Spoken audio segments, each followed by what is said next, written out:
Okay, good evening. We are live. I'm just going to give it 30 seconds for everybody to get into the stream and then we will kick off. So just give it 30 seconds for YouTube to load everybody in here and then we'll get started. And I've got a quick question for those of you who are already in right now.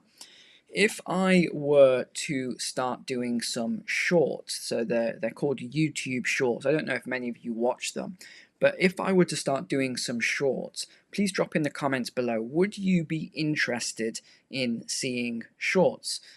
Because that's just something I've been looking at today, whether or not it's worth actually doing. So just give it another 10 seconds for everyone to jump in here. And the reason for that as well is because there's so much news that's come out in the last 24 hours that I'm only going to cover about 20% of what I want to cover today. There's about 80% that I'm not going to be able to cover. That is how much news has actually come out. So we're not going to be able to get into a lot of it, but especially in the UK. USA has been a bit slower today, but the UK has just been chaos, absolute chaos the last 24 hours. You've had Braverman's sacking, you've had, well, in fact, let's see, because I just saw as I was about to go live, there was, I'm going to load this up for you, and then we're going to get into everything for today around all this manipulation, around all the numbers. Yeah, so this is live right now. This is how crazy it is getting now over the migration stuff. They're saying now he's promising emergency legislation to stop the Rwanda policy. If you're not from the UK, this whole debacle now is basically what Sunak said he was going to do was to all the migrant boats that were coming across, he was going to ship them, fly them over to Rwanda, and that would stop it all happening. And now the Supreme Court has said it's unlawful and everything else. I mean, it's just absolute chaos. So if we have time, we can go through all of this. It is nuts, but I really want to focus on the financial stuff first. And if we have time, we can come back to the craziness. I don't know how much you enjoy the craziness, but let me just give you a quick overview. For those of you who always say, give me a quick overview at the start, Neil. So what we've just had is the UK CPI results, which if you're American, Canadian, you'll be familiar. And this is basically inflation. That's the best way to think about it. And it's just been announced. It's come down from 6.7%. I haven't got the numbers here, but I know it was about 6.7% down to 4.6%. That was what they've announced today. And we're going to go over all of that because, again, it's baffling to me. I see these commentators on the news channels, and these are supposed to be, I don't know if they are economists or they just say they're economists, but I heard one today, and I'm sat there with my drink. I almost spat my drink everywhere, laughing. Like, what did I just hear? This person said, this is great news that prices are coming down at a rate of 4.6%. And I'm like, did that person really just say prices are coming down? Inflation, that's deflation where prices are coming down. No, let me just clarify here. Even though they're saying, wow, this is great news and everything else, this is not great news. Prices are still rising in the UK by 4.6% on a year-over-year basis. Why, oh, why? So let me give you an example of that. If you last year spent £100 on goods and services, well, today, that same amount of goods and services, whatever it was, would cost you £104.60p. That means that you are getting less for your money than you were a year ago. And if you think about food and you go back to 2019, food inflation's up over 100%. I've proven that to you by those supermarket videos. I've done one each year to prove the price increases on a general basket of food that you would normally buy. Energy is up over 100%. I've proven that to you with the charts, the graphs, and your energy bills that some of you very kindly sent to me. So this is crazy talk that they keep saying, oh, great news, wow, inflation's down. But the funniest thing of all of it was Sunak and Sunak and Hunt taking credit for it, saying, look what we've done for the British people. No, their policies made inflation worse. That's why it's taken so long to come down. And Andrew Bailey, the governor of the Bank of England, their policies have made inflation worse. That's why it's taken so long to come down versus the other G20 countries. Of course, they don't say that. They take credit when it's coming down, but when it's spiking, they blame Putin or they blame something else, for all of this. Oh man, it's crazy. It's absolute crazy. So, I mean, thank goodness, 5 more days until my new Black Friday course sale starts. Don't go spending $1,200 for a course right now. It's going to be a ridiculously low price starting in 5 days for Black Friday. Get that money back in your pocket. All right, let's go over and let's get started with all of this then.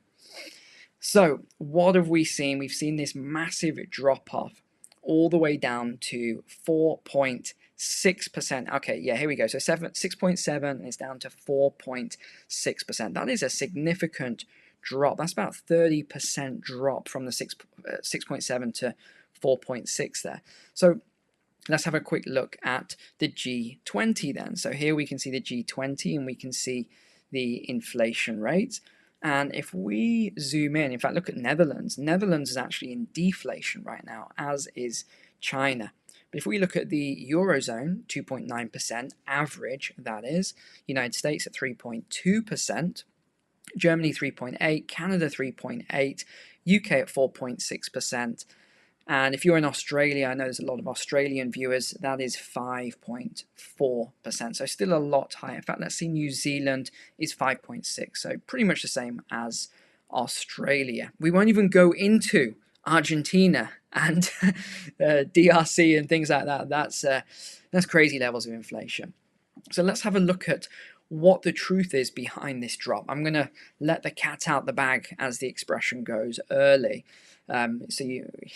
Because we can go through all the articles, but let's just get down to the nitty gritty. What is this massive drop due to? Is it down to these amazing policies by Sunak and Hunt? They're taking all this credit for their actions, their swift actions. Well, let's look at natural gas prices, and we could look at all the energy, but let's just look at natural gas. And let's go back to November of 2022. What do you notice?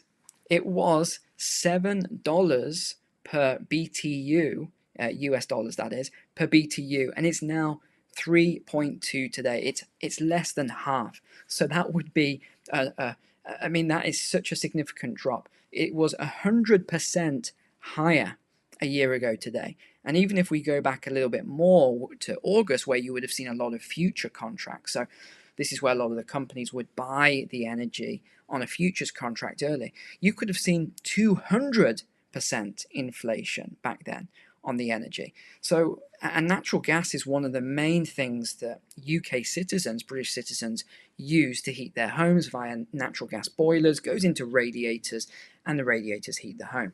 So that is one of your biggest explanations. It's not their policy, all this manipulation they're doing.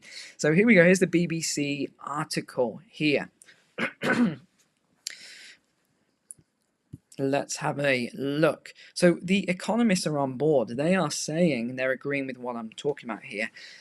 They're saying it's due to a fall this month in the energy price cap, which is something different. I'm going to come on to the energy price cap, which is here, because this is different from the wholesale price of natural gas. So they're talking about this energy price cap, and that's why it's come down from the 11% in October 2022. So a massive drop, but it is mainly due to energy, and we'll prove that when we look at core inflation, which does not include food and energy. There we go, straight away. And you see that core is not shifting. Paul Johnson, director of the IFS, told the BBC that ministers did not have a lot of control over cutting inflation. Correct, he is correct. Grant, chief economist at the ONS, said prices slowed in October as last year's steep rise in energy costs has been followed by a small reduction in the energy price cap this year. I would say a large reduction.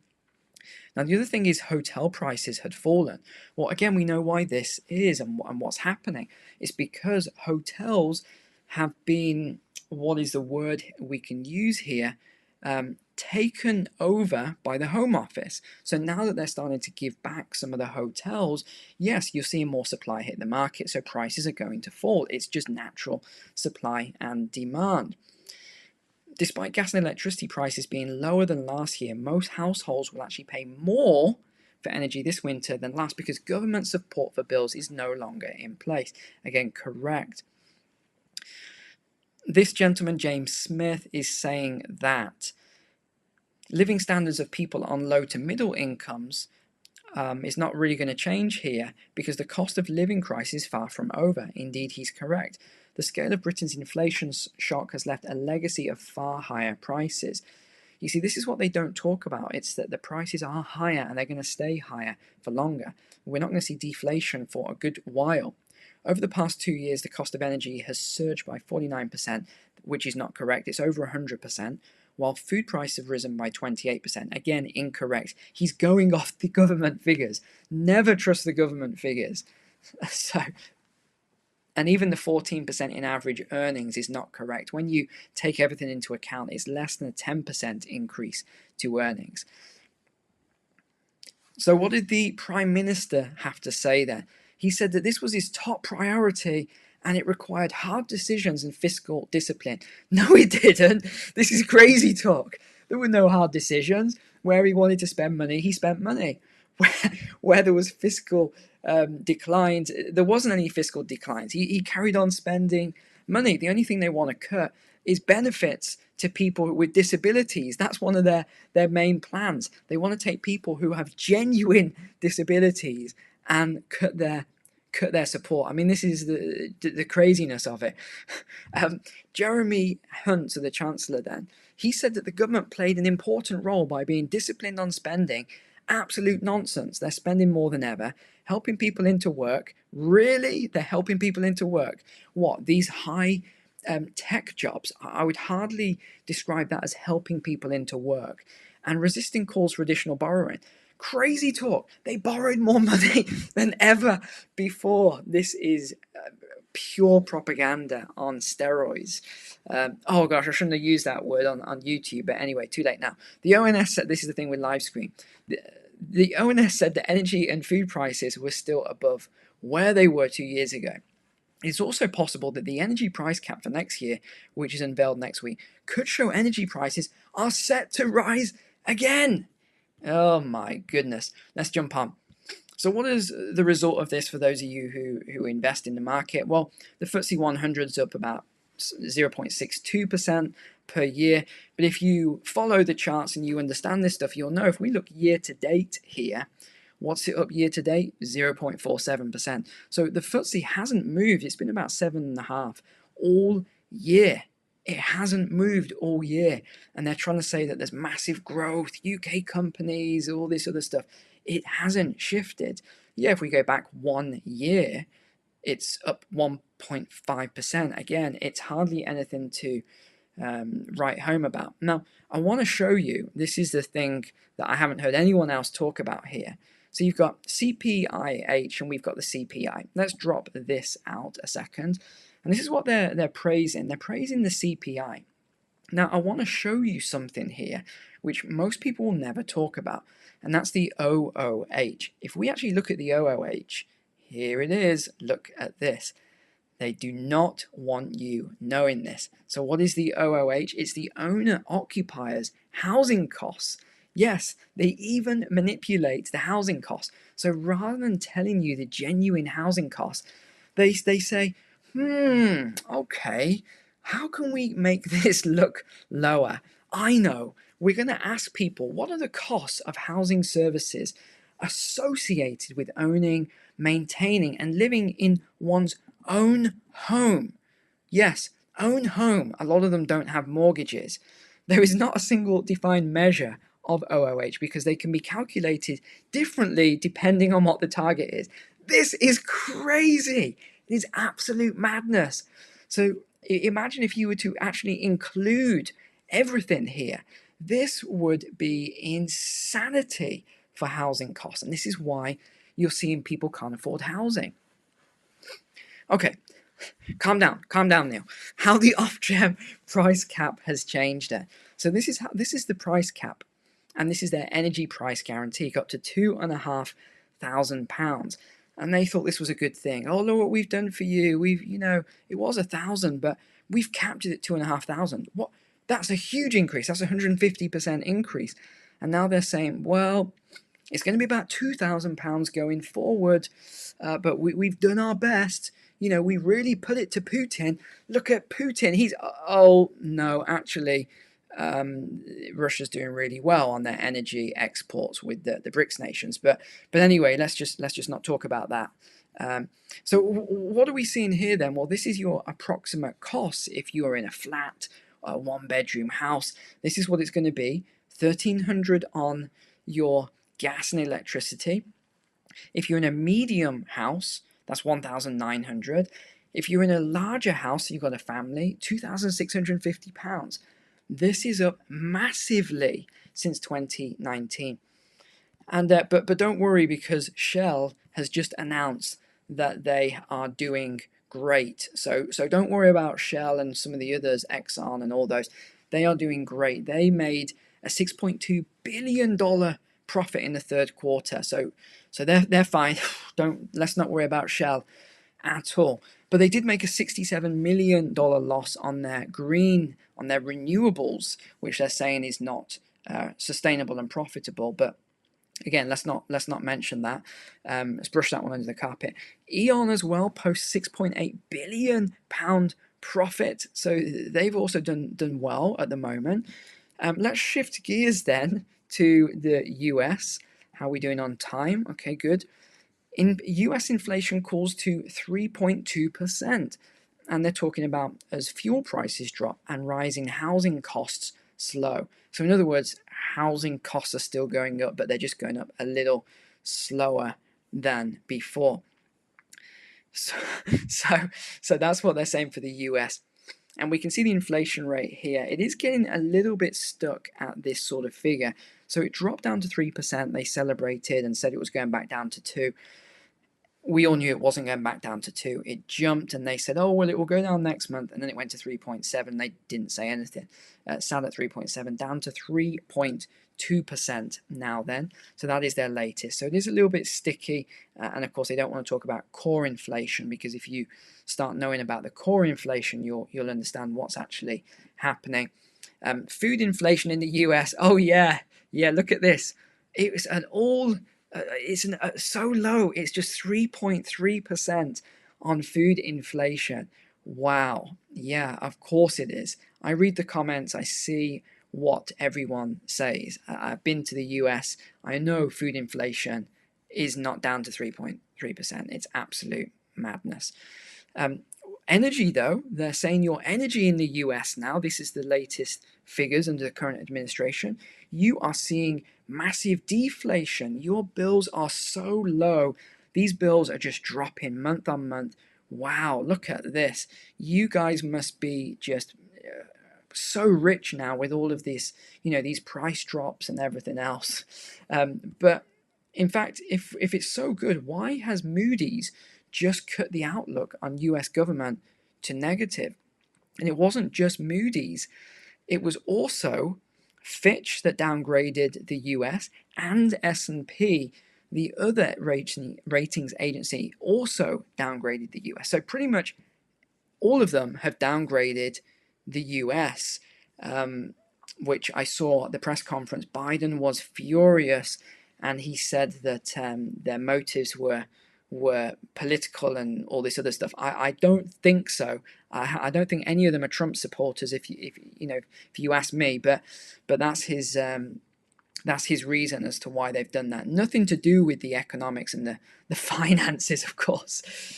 But one other thing we've noticed for the US is that the retail sales. You remember I said this was going to drop because they were talking about how everyone's out spending, going crazy, and I said, just wait till you see those credit card statements and the savings rate. Oh, the credit card is up massively and the savings rate is down massively. People are about to run out of money. So what have we seen? Retail sales in October have slipped. So the pullback has started now, just as I talked about. So we are now starting to see this pullback, and I think we're going to continue to see pullbacks on a lot of this now, because the money is just running out. The money isn't there like it was before for people to go out and spend like crazy and just live, the way people have been living before, because everyone's been squeezed. And I do mean everyone. Everyone, doesn't matter how much money you make and how wealthy you are. We all, even if you've earned more money than you've ever earned, we've all still been squeezed. So our savings have been squeezed, our purchasing power has been squeezed, all from this, huge amounts of new currency creation, which sort of disappeared into the ether.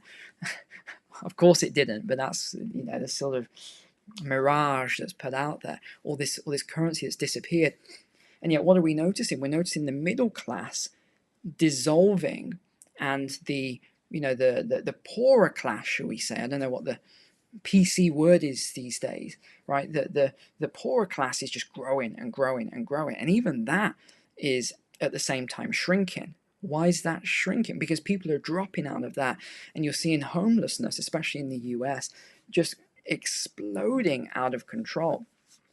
And the other thing we're seeing growth in is the richest people. So the richest people, I don't mean people who are wealthy by employment income type thing. I'm talking about the real wealthiest people out there. These people are getting richer and richer and richer.